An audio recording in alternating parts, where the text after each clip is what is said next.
We're here to talk about bricks. Those bricks.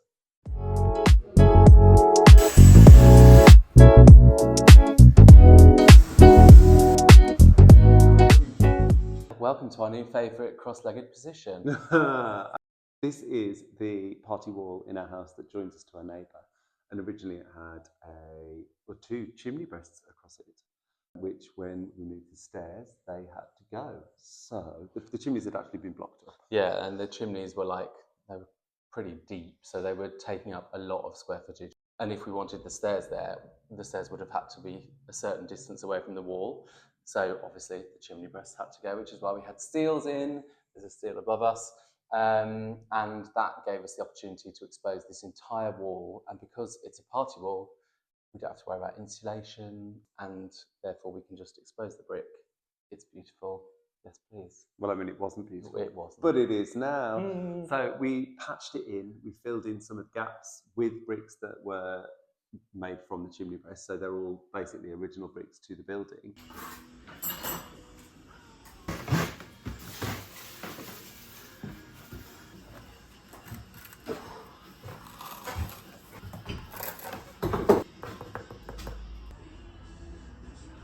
It's been repointed, but we were very specific that we didn't want it to look perfect. Yeah, I mean, there's elements of it that still have a bit of the plaster on. There's bits that have got a tiny bit of paint on. The bits at the end are sliced in half, so you see the sort of centre of the brick. There's a bit here that is covered in tar from where the fire was and where the flue sort of collected all of the tar. And actually, I sort of spent an afternoon trying to scrub it off, and then I thought, what am I doing? We like it. Well, we were like, actually, what are we doing? Let's stop. It's part of the original make of the building, and it reminds us that there once was a fire there.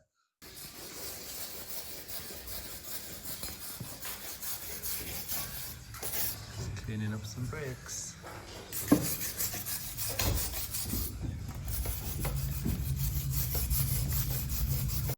Part of the process of the brick wall is choosing how far to go, how much of the brutal finish that you want, how far do you take it.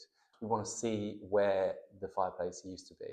We want to see the markings from the fire. We want to see that bit at the end had to be cut back, so we see a cut brick. So that's kind of part of the story of the wall. There is part of that process where you actually want to make it perfect, and you have to stop yourself from making it perfect.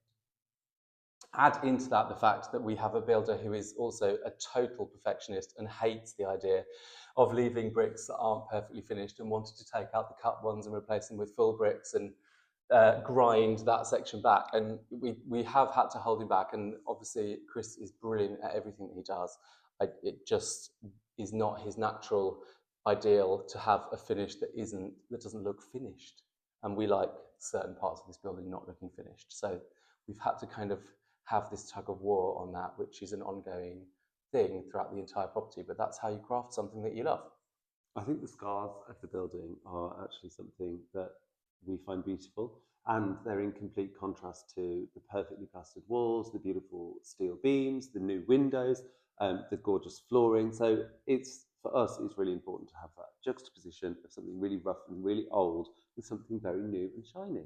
And I also think we've had properties in the past that we've renovated, and we've seen bits of plastered wall and we thought, oh, I wish I had kept that. But we have made them perfect. And living in perfection isn't very fulfilling or fun or soulful or human.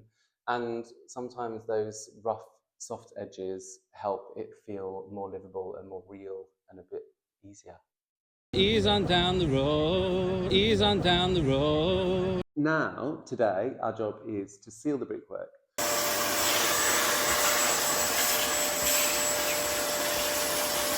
Shall we talk about the process? Yes.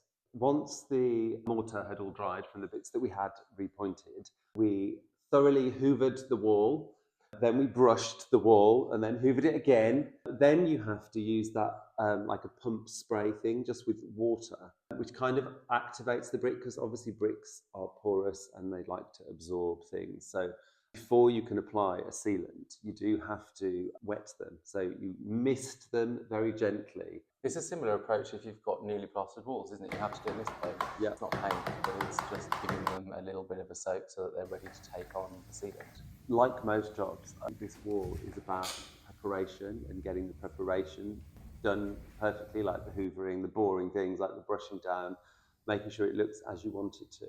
And then the act of actually spraying the sealant on literally takes 5 minutes. So the water has soaked in for 5 minutes and is now dry. And I'm going to go in with the brick sealant. And the idea with this is that you do like 2 or even 3 very light mists, and that seals the brick.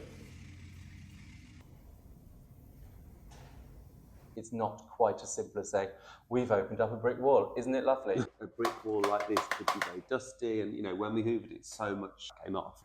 So the sealant will just help that, to stay looking great, because it is a stairwell, and we're going to be walking up and down there all the time. So you don't want dust and grit all over our gorgeous new stairs. This is the last bit.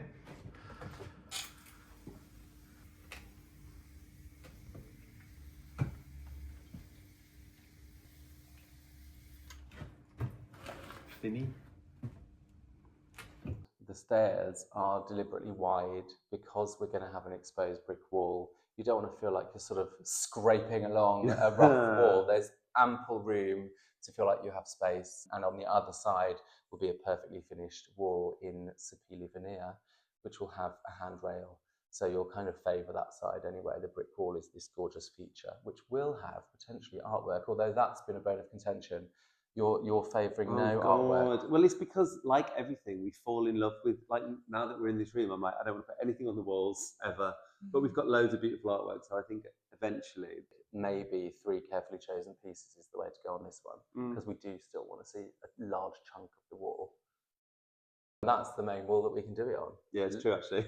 We don't have any other walls. I can see, as we've been talking, it's slowly drying behind us. You can see the line. This line above my head is the bit that we just did. Oh, yeah. Oh, yeah. Love it. Well, a good job jobbed, at least we feel, in amongst the really big, skillful jobs that we cannot do, or we've told ourselves we cannot do. I'm loving all the renovators out there that are just getting involved with the plastering, because I would be too scared to. But I can do this. So that makes you feel empowered. And it gives you some ownership over certain things. And also it means you're prepped for the next week to begin. So there you go. That is how to prepare and seal an exposed brick wall. What do you think?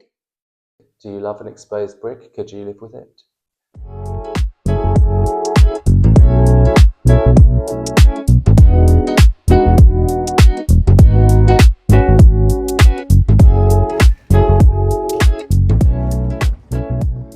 But it's so funny, isn't it? Because in your head, when you're doing a renovation or when you see an industrial building or an old warehouse, you think, oh, that brick wall's so lovely and such a cheap finish because you don't have to do anything to it. But actually, it does take a lot of labour and time to get it right, even though it's deliberately imperfect and left as is. That still takes time.